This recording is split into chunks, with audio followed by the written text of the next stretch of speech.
No introduction when we show up. All the bad bitches know us. Young nigga from the H. Your girl gon' let me fuck on the first date. And I ain't trippin' on you niggas. Put this flavor in your ear and start drippin' on you niggas. And I ain't trippin' on you niggas. Put this flavor in your ear and start drippin' on you niggas. Man, what's going on, family? Welcome to another episode of the Tariq Elite Radio Show. And I am your gracious host, Mr. Tariq Elite, broadcasting live out here in Los Scandalous, California. And I'm ready to chop up good game with the family. Today's show is brought to you by a new series that's in development called Outbreak Zero. Now, this is a series that's set in a post-apocalyptic America where black people become the new ruling majority in the wake of a viral epidemic. It's real deep. And they're having a crowdfunding campaign at Indiegogo, and you can go to outbreaktv.com/donate to contribute to that. That's outbreaktv.com/donate. And also today's show is brought to you by HiddenColorsFilm.com. That's where you can get the best-selling documentary series, Hidden Colors 1, 2, and 3. Like History Month is coming up, family. So you know you need to get that Hidden Colors 1, 2, and 3 in your life and share that with people who need that ism. Now we're going to take some phone calls on today's show. The phone number is 818-850-5404. And we're going to take a very quick commercial break, ladies and gentlemen. And when we come back, we will get some of those calls right here on the Tariq Elite Radio Show. The book, Marginalizing White Supremacy, is available now. You know, it appears that since the first election of Barack Obama, the old days and the old ways of white supremacy has reemerged and is wreaking havoc to black lives every day and in every way. So it's very important that we understand the ins and outs of white supremacy. So pick up the brand new book, Marginalizing White Supremacy, a philosophical call to action post the Obama presidency. And you can get this book at Amazon.com, you can get it at Kindle, and you can get it at Lulu.com. You can also get it at BarnesandNoble.com. Again, that book is Marginalizing White Supremacy.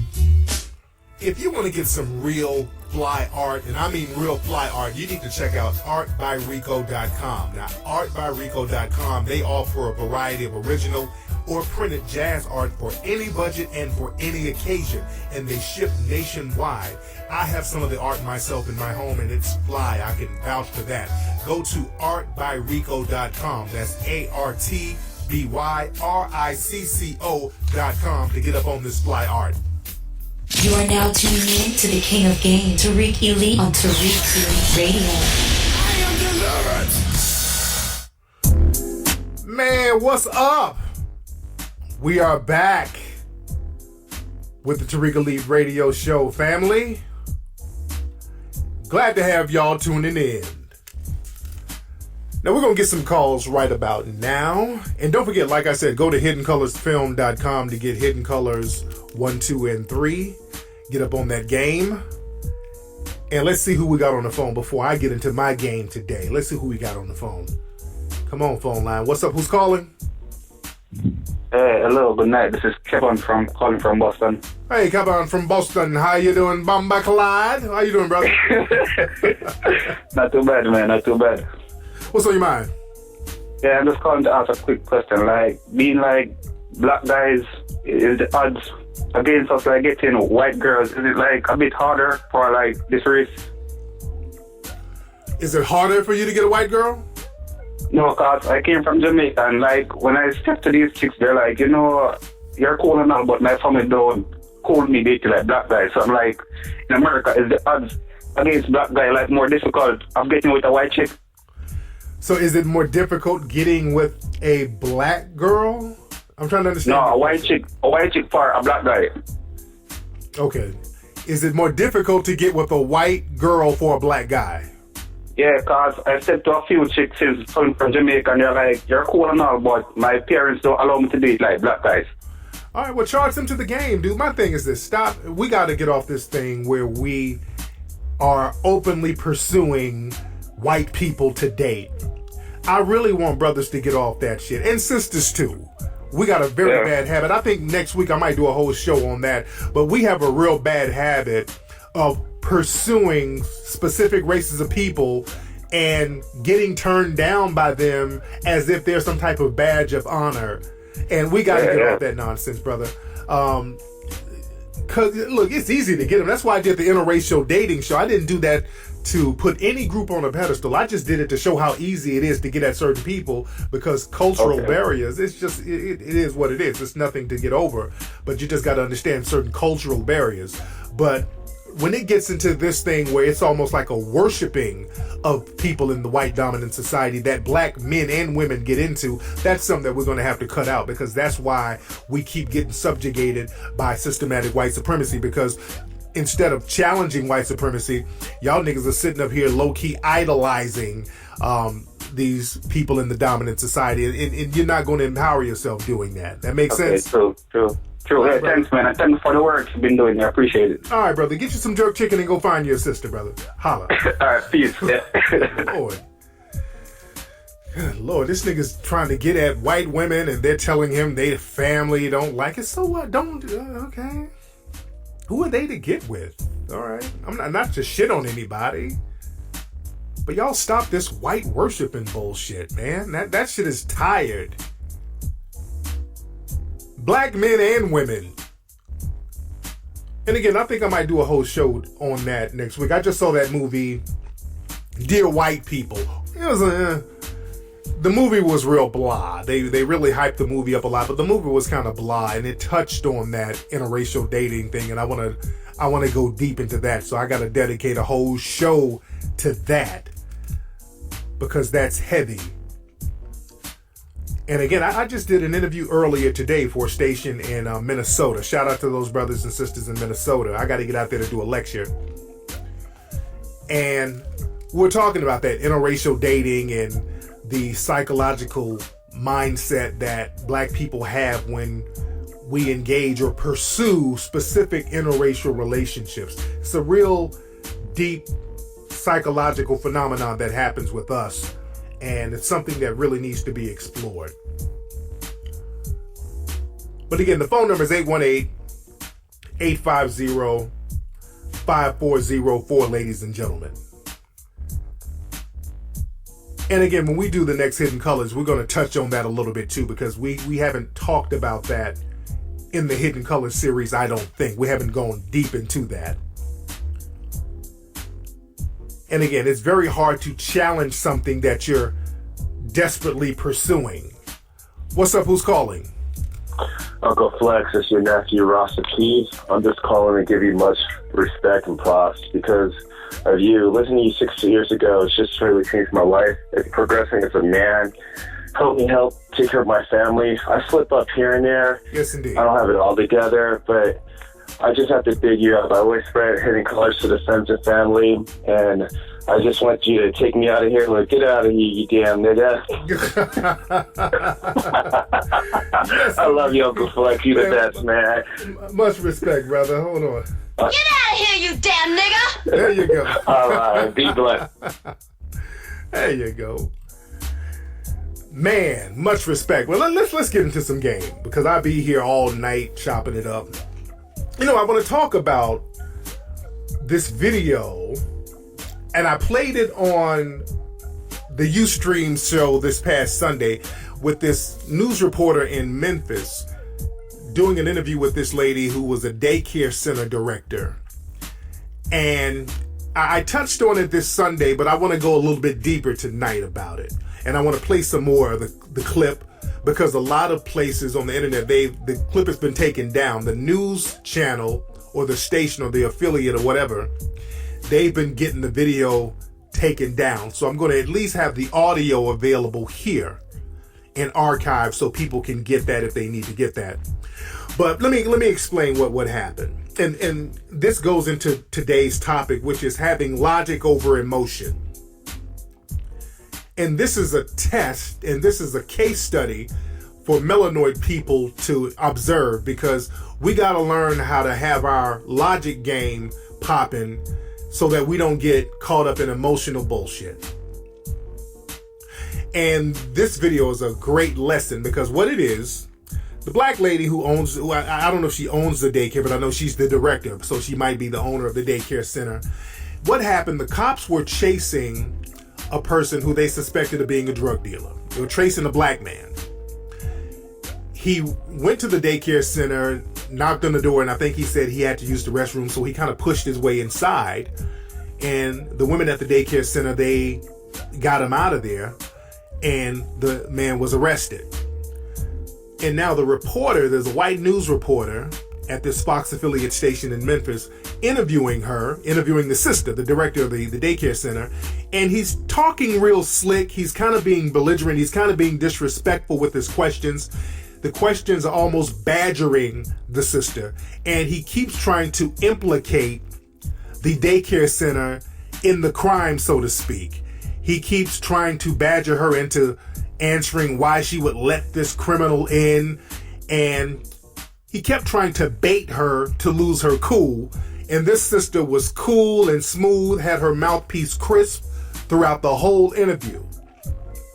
And this is something that black folks need to learn and take heed of, because when you deal with white supremacists and suspected white supremacists, they are masters of instigating confrontations and then going into victim mode.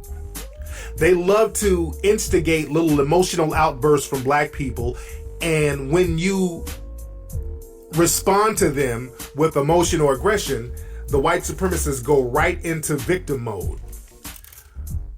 That's one of their little tactics, but this time it didn't work. And the great thing is, in this video, it was live, and that's another thing.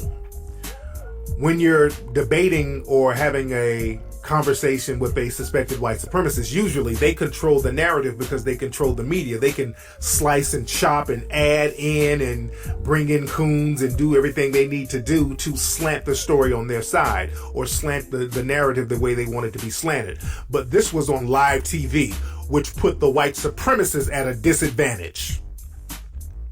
When you're going toe-to-toe with white supremacists and everything is live, they are at a disadvantage because now they can't use their system of racial manipulation to slant the story. That's why a lot of white supremacists don't like to call up to my show. Very few do get brave and call up, but they don't like to call up the show. They like to just kind of troll the internet anonymously, posting and links and rhetoric from white supremacist websites. That's their little shtick. But this was live, and the sister got in him. The sister was real cool, and she made this guy look like an idiot. And that kind of made him a little huffy. Now, if you can find the video and see it, that's great, because you can see this guy's expression. And he was getting frustrated because he wasn't getting her in an emotional, frustrated state. So let me play the video, and I'm going to go in and out of the video and pause it periodically. I'm not going to try to do that too much, but I really want you to peep the game that was going on with this sister. Here it is. They are. Terry Oliver's here with us, Ernie. She's going to help us understand what exactly happened. How did this guy get in, Terry? Actually, our door was locked, and we keep it locked every day. He came to the door and knocked on the door and rang the doorbell, and we came to the door and said, "How can I help you?" And he kind of pushed his way in, and we said, "How can I help you?" And he said, "I need to use the restroom." Was he using the intercom at that point? You asked. So you opened the door for this stranger. See, watch that. That reporter's trying to be slick. You opened the door for that stranger. Well, we opened the door for a person who could have been patronizing our business. Okay. Because we're servicing 82 students. We don't know every parent, every grandparent, every mother, every father. So we opened the door and said, "How may I help you?" It is a viable business. And so most businesses open doors and ask questions. "How can I help you?" Who made the call to let this guy in that they'd never seen before? Again, see that? Now he basically asked the same question in a different way, trying to be slick. Now, who made the call to let this person in that nobody had ever seen before? Now, she just answered the question. But again, that's a white supremacist tactic. You just keep asking the same question in a different way to get the person frustrated so they can lash out.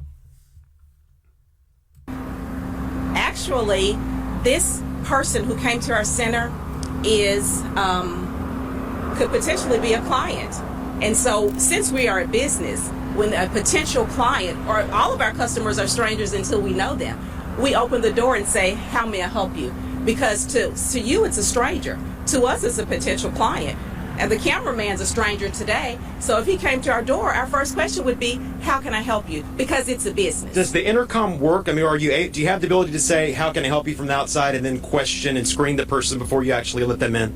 Absolutely. We do have that option. However, when someone comes to our door, we find it a little bit more welcoming to peek, just barely open the door and say, how can I help you? And that's what we did on yesterday. And then he pushed his way into our center, and our staff perfectly executed our plan and said, you can't come in, you can't use our restroom. Not a child was injured, not a teacher was injured. Our staff was perfect in the execution of our safety plan, and I'm very proud of that. Let me ask you this. Will things change now? Will you screen the person from the inside and use that intercom now versus letting them in? Will you be a little more apprehensive about letting someone actually come in the door? This is a viable business, I'll say again, and so we'll welcome customers into our center. We'll execute our safety plan just like we did on yesterday, and we'll continue to say, how may I help you? And our prayer is that it will be an exchange like it has been for the last 21 years. We try our best, just like any school, kind of like Sandy Hook's. I think we actually did better than that because he was actually able to get into that building and harm children. And our staff, once again, perfectly executed our safety plan. Do you see how slick that sister got a mouthpiece on her? That's how you handle white supremacists. When you dig at them, you give them a dig and a burn and a diss so smooth that they can't even come back. You saw how she did that with the Sandy Hook reference? That really burned the white supremacists up. Because when you look at different message boards and Facebook pages that host this video, they're mad. They're like, oh, that raggedy black bitch. They're mad. They're mad because that sister was verbally handling this dude. And she slipped that Sandy Hook thing in there like, what? Hey, at least we ain't Sandy Hook where y'all let all those white people get killed. You didn't question them. Basically, that's what she's saying, which is very true. Nobody went to the Sandy Hook school where all those kids were shot up and said, well, how come y'all didn't lock the door? They didn't do that. So it's very slick how they're pulling that with them at the Black Daycare Center. Perfectly. This is a business. And so we welcome customers, and every customer is a stranger until we get to know them. Absolutely. So we'll review our system, but I actually think our system worked perfectly. Not a child was injured, not a parent was injured, not a teacher was injured, no one was injured. And we've been here 21 years, and I stand firm on the fact that we executed our safety plan perfectly. And you notice that she keeps reiterating the fact that nobody was injured, everybody was fine, we did what we supposed to do, so she kept reiterating that fact. This sister was very smooth with her mouthpiece. She wasn't on the defensive. This sister took control of the conversation. She took control of the narrative. She kept bringing the narrative back to where she wanted it to be, which is everything worked out safely. Everybody was safe. Everybody was protected. We executed our plan perfectly, and we're very proud of how things turned out. She created the narrative. She didn't let him create the narrative because he's trying to create this narrative. How come y'all let this criminal inside of a daycare? That's the narrative that he's trying to create. And he keeps trying to badger this woman low-key, like the white supremacists do, into having some type of emotional reaction to him. Would it have been perfect if you'd said, how can I help you from the inside versus opening the door and just using the intercom only? Now, you see he done asked the same damn question about 5 times? You see that? He keeps asking the same question in different ways over and over again, hoping to get her frustrated. Now, black folks, stop letting the white supremacists do that to you. Because what happens is that the white supremacists will start asking you questions, debating you, and ask you the same question over and over again, and repeating the same thing over and over again, and then you get frustrated and just lash out. Stay cool. You got to be cool and you got to be logical. Don't let them play on your emotions, because the white supremacists, they know that we are emotional. They've conditioned us to be that way. That's why when the white supremacists show up in the news rooms and the news cameras, they know if they throw the camera on certain black folks, black people start performing. You know, black people start shucking and jiving because black people are so desperate for attention. Black people get to buck dancing and tap dancing, and then they look for the next sweet brown that, oh God, there's a fire. They love that. Hide your kids, hide your wife. They love moments like that. They love that. They love niggerish moments. So when you get a moment like this, when you put the camera to a sister's face and she's spitting circles around you, oh, they don't like that. And extending to them and being welcoming that way versus opening the door. I think that could have possibly been another news story, or something with the Better Business Bureau. We're coming into your business or asking to come into your business and to see your business and say, hi, how can I help you? We want to know about your business, and we're talking to them through a door.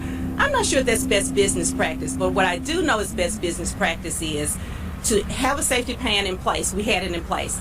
To execute a safety plan, it was executed. To keep all of the children safe in our buildings, they were. To make sure that no adult was injured and no adult or child was. Smart. So business is business. This is a viable business for the last 21 years. And I wish y'all could see the look on this dude's face. The look on his face is like, if I had a Klan robe, I would lynch this Negro woman. The look on his face is priceless. Every child was safe. Last question for you. What do you say to the parents who say, this just isn't good enough? I would have preferred to have talked to the person through the door, through the intercom, versus opening the door. Again, he's saying the same shit. He's saying the same thing over and over again. This woman has answered the same question like 5 or 6 times. It's not the answer he wants. So now he's going to try to badger an emotional response. Well, like I said again, that's something that we can consider. We have a very viable parent organization, a PTA. And so I'm expecting those parents to come in and have dialogue with me on how we can make sure that something like this doesn't happen again, that a person gets into our building. But I'm sure that they're pleased, and I know they are because I spoke with every one of them myself, that no child was injured. No adult was injured. That nothing happened to any person that we're responsible to care for. We cared for them. We executed their plan. I can't say that enough about how proud I am. And I'm interested to have dialogue in our city about what will our mayor do or whoever, about having a sting operation so close to a child care center because they were chasing him. Boom. She got him on that one. Why were they having a sting next to the daycare center, which is the real question? Why are they having a damn undercover police sting by a daycare center? Because they're the ones who chased him in there. That sister has a crisp mouthpiece. She didn't get emotional. She whooped their asses with logic. That's how you do it. So close to a school. And so those are the types of things I'd love to see our city not only have dialogue with child care centers about, but about with our city in general. How are we going to address crime in our city? Because it's not a daycare issue. It's really a crime in our city issue. We executed our plan and executed it well. Thank you for speaking to us. We know you didn't have to. We appreciate you talking to us this morning. All right, Terrell, Phil. This sister spit so much hot fire. We at Melanoid Nation, we sent them a donation this week. We sent them $500. Shout out to everybody who donated to melanoidnation.org. We wrote a check for them and sent that daycare $500 to show appreciation for taking care of those children and to help out that community over there. Let me get my Mac and music on because that's the end of the interview. Let me get my Mac and music on. But that was a work of art. That's how you handle suspected white supremacists. You don't get all huffy because I've seen some black folks on different message boards saying stuff like, man, if that was me, I would have cussed that dumbass cracker out. And like, no. That's exactly what they wanted. If that was me, man, I would have told him to kiss my black ass. No. That's not logical because all you would have done was play into their racial stereotype. These emotional, belligerent niggas. He would have went right into victim mode if they would have done that. If that would have happened, that reporter would have went right into victim mode. You got to stay calm and you got to stay rational and you got to be logical. You got to use your logic over emotion. That sister made the logical decision in that interview. She carried herself in a logical manner. That's how you handle these suspected white supremacists. And now the guy, he looks stupid as hell because this video has gone viral. He looks stupid because she didn't take the bait. And that's what happens when you're dealing with suspected white supremacists. When they're trying to badger you as a black person or trying to egg you on, even if they call you the N-word, they call you a nigga at your job or whatever. Just like Neely Fuller once said, the great Neely Fuller. He said, if somebody calls you a nigga, don't even flinch. especially at your job, because if you start acting emotional, that's what they want you to do. But if you just sit there and don't flinch and damn near ignore it, then they are going to be at a disadvantage, because now they are going to look like the asshole and they'll almost come back and apologize. So you got to be the calm and rational one and not take that bait, because they want to lure you into an argument so you can lose your cool. You guys have heard me debate white supremacists on my show before. One of the last ones I did, it's somewhere on YouTube. A lot of people put up my YouTube videos. But I debated one dude, and y'all heard the interview. I'm debating him, and I'm just being cool and logical. And then he got into some name calling, trying to get me to lose my cool with him. He was like, Tariq, you're a fucking asshole. You know that, man? You're a fucking asshole, Tariq. You're being a fucking dick, man. And I just stayed cool. So, sir, are you getting upset with me, sir? Sir, I don't understand where you're coming from, sir. You sound like you're getting upset with me. The white supremacists can't stand a calm and cool, collective black person. They can't stand that. When your mouthpiece is crisp and you're not all emotional, yelling. See, one of them old yelling, fuck you, cracker, fuck the devil. They love that. They love a loud, emotional nigga. Oh, they love that because they can go right into victim mode. But when you're cool and you're just talking regular, just making points logically, they can't stand that, because they can't. White supremacists usually can't go toe to toe with logic, because white supremacy is an illogical phenomenon. So there's a lot of smoke and mirrors that has to be performed to maintain that system and to even try to logically explain that system. And let's be very clear with that reporter. What they were trying to do is, one thing is trying to sabotage that sister's business. That's one reason why we at MillinoisNation.org, we wanted to send a donation down there, because what they were trying to do was sabotage that sister's business by trying to make it seem like they were somehow complicit with the alleged crime that happened. They always do that to us. Whenever a black person commits a crime, they try to make everybody in the neighborhood somehow complicit to it. But let's just be very clear. Why was this reporter really all huffy and puffy? Because there's another part of the game that a lot of people are missing. There's another part of this that people are missing. You know, the real reason why this reporter was kind of frustrated and low-key badgering this sister who held her ground and held her own, and we're very proud of that sister. The real reason he was badgering her and kind of droning in on her and getting frustrated with her, it has nothing to do with children's safety. Let's just be clear. That reporter could give less than a damn about the safety of those other kids in that daycare. We all know that. Let's be very clear. They could give less than a damn about the safety of children in the black daycare center. They were upset because Miss Oliver, the lady at the daycare center, and they messed up for them a potential bigger news story. They messed up, the daycare people, they messed up a potentially bigger story.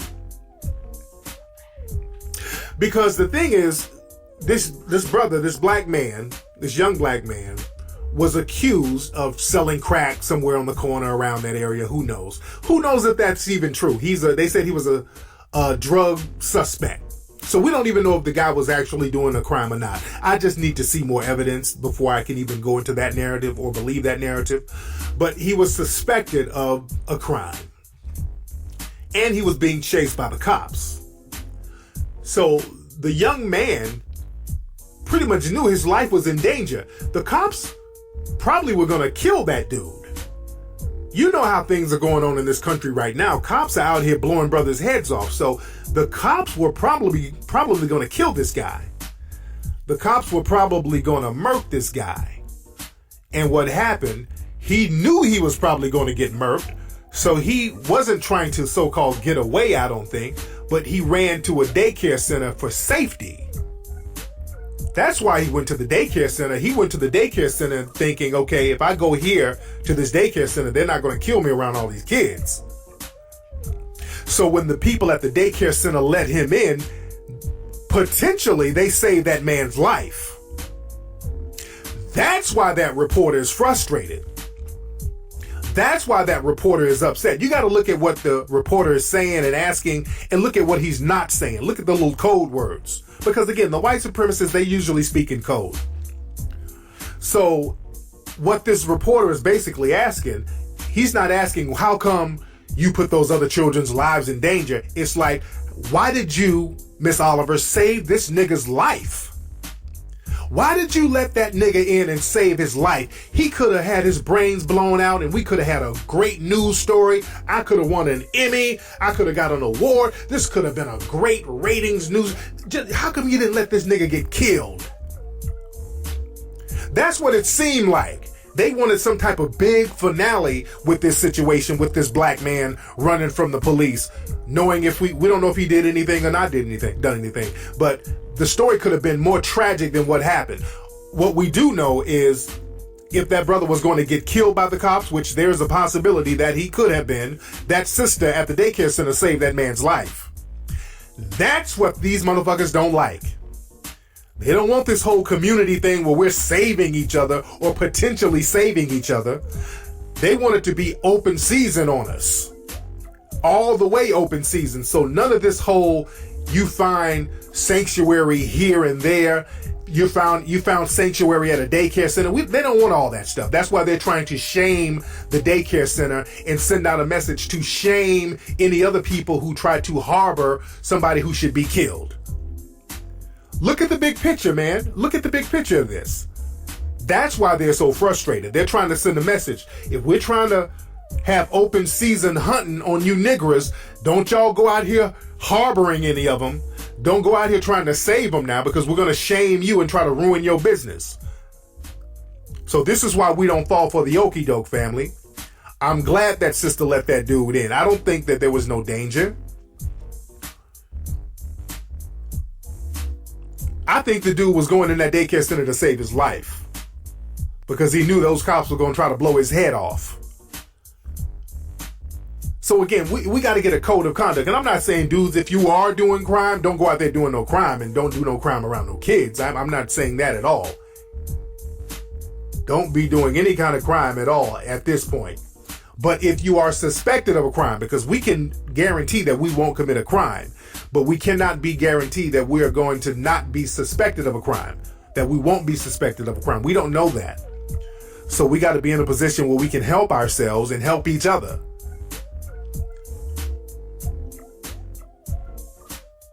Because these white supremacists are not joking out here. And again, that sister, she had a crisp mouthpiece. She was logical. She didn't let them play her like no sucker. She didn't let them play her like no fool. And you need to learn from how that sister handled her business. Get your mouthpiece crisp, family.